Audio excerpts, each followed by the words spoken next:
Yung instant noodle po, niluto ko. Instead na yung noodles lang at saka yung soup.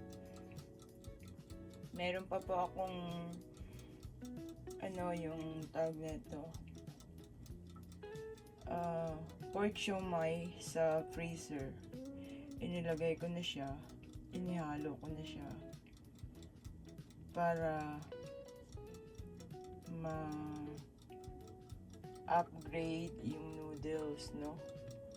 Lalagyan ko na lang siya mamaya ng another maybe half a cup of water para na kasi po yung niya, yung broth na absorb na, kaya natuyo siya. So this is a meal already, no? You don't really need rice. Ito filling na po siya, kaya in-upgrade ko lang, ni-level up ko lang po yung instant noodle na sa puro siya.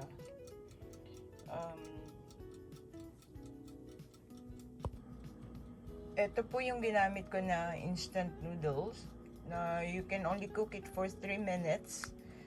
Mas gusto ko siya kaysa dun sa isang klase na Indomie ba yun?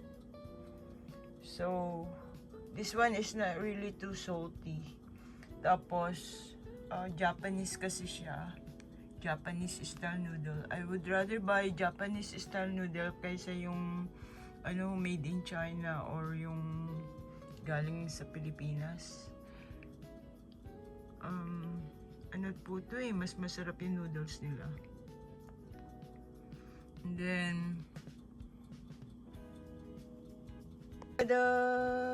yan na po ang kinalabasan niya ngayon.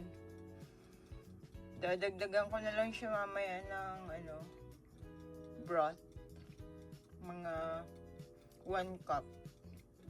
Kasi na-absorb na po yung tubig na nilagay ko, kaya kumonti na lang siya. Alright, yan ang kakainin ko ngayon, Sunday. At malamig na dito. You need a lot of soup para pampainit sa katawan. Okay, sige po. Enjoy your whatever you call it. Instant noodle.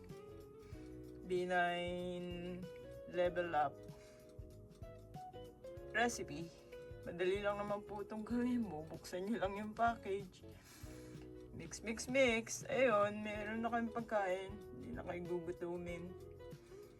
Basta diskarte lang sa buhay. Mabubuhay na. Matter of surviving, no? Okay. Kita-kita na lang po tayo sa aking video. Bye-bye.